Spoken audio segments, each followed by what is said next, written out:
Bikes versus bull. धीरजपुर नाम के गांव में एक किसान रहता था। उसका एक बेटा और एक बेटी थी। नरसिंह नाम के उस किसान ने खूब मेहनत करके अपने बच्चों को पढ़ाया। बेटा अमेरिका में जाकर सेटल हो गया। बेटी ने एक बहुत बड़े बिजनेसमैन से शादी की और वो भी सेटल हो गई। नरसिंह के पास शुरू से ही एक बैल था। खेत जोतने में वो बैल बहुत काम आता था।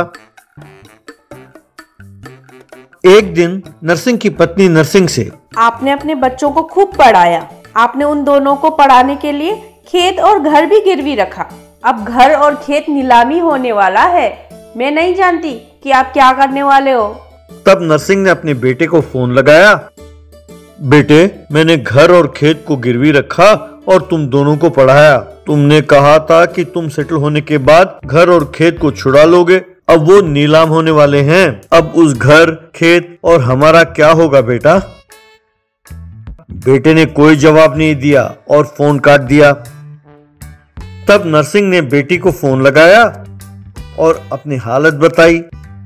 ये सब मुझे क्यों बता रहे हो पिताजी? भैया है ना। अरे पिताजी, बेटा को छोड़कर तुम बेटी से पैसा मांग रहे हो। अब अगर उन्हें पता चल गया तो वो चुप नहीं रहने वाले। देखा, मैं ना कहती थी रहने दो, ऐसा मत करो, लेकिन आपने मेरी बात सुनी नहीं।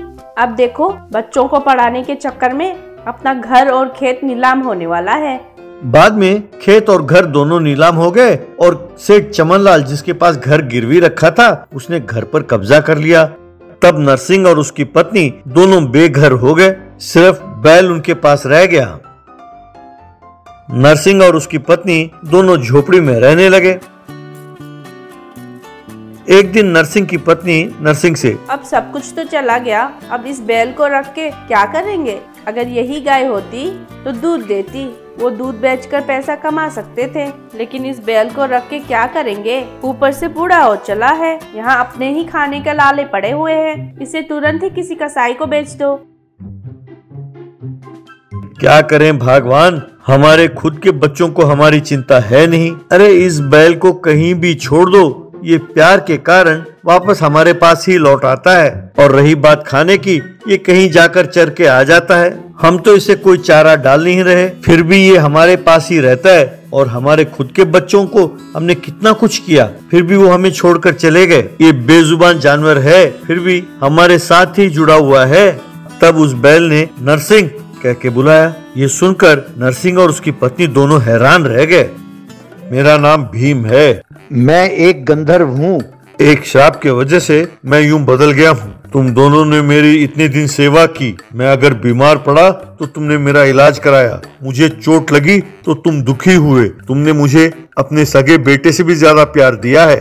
ये तुम दोनों की नेकी है और थोड़े ही दिनों में मैं श्राप से मुक्त होने वाला हूँ। तब तक मैं जो कहता हूँ वो करो, तुम्हारा भला होगा। ये सुनकर दोनों खुश हुए। अगले दिन नरसिंह भीम को चराने ले गया। उसने देखा थोड़ी दूरी पर बाइक्स और ट्रैक्टर के टग ऑफ वार के मुकाबले हो रहे थे। वहां कुछ नौजवान अपने बाइक्स के साथ ट्रैक्टर का मुकाबला कर रहे थे। लोग बड़े उत्सुक होकर उस मुकाबले को देख रहे थे। एक पहलवान उस ट्रैक्टर को चला रहा था। बाइक्स पर बैठे नौजवानों ने उस ट्रैक्टर को आराम से खींच लिया। तब बाइक्स पर बैठे नौजवानों ने जोर से चिल्लाया, कोई है जो हमारे बाइक्स के साथ मुकाबला कर सकता है?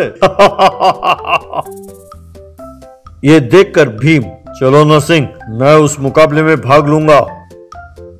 यूं वे दोनों वहां पहुंचे। अगर तुम लोगों की हिम्मत हो तो मेरे बैल के साथ मुकाबला करके दिखाओ। क्यों ताऊ, तुम्हारा दिमाग तो ठीक है ना? होश में तो हो? क्या हमारे स्पोर्ट्स बाइक का ये बैल मुकाबला कर पाएगा? अरे हम तैयार हैं। मुकाबला शुरू हुआ। बाइक्स पर बैठे नौजवानों ने अपने अपने बाइक्स को रेस दिया। भीम जरा पीछे हटा। एक नौजवान पीछे मुड़कर देखा और हंसने लगा। उसके बाद उन्होंने बहुत जोर लगाया, लेकिन भीम टस से मस नहीं हुआ। भीम ने एक बार अपने सिर को झटका दिया।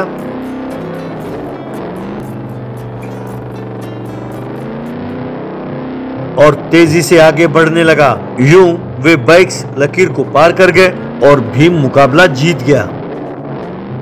यूं नरसिंह ने 10 लाख रुपए का इनाम जीता। घर लौटने के बाद भीम एक गंधर्व में बदल गया।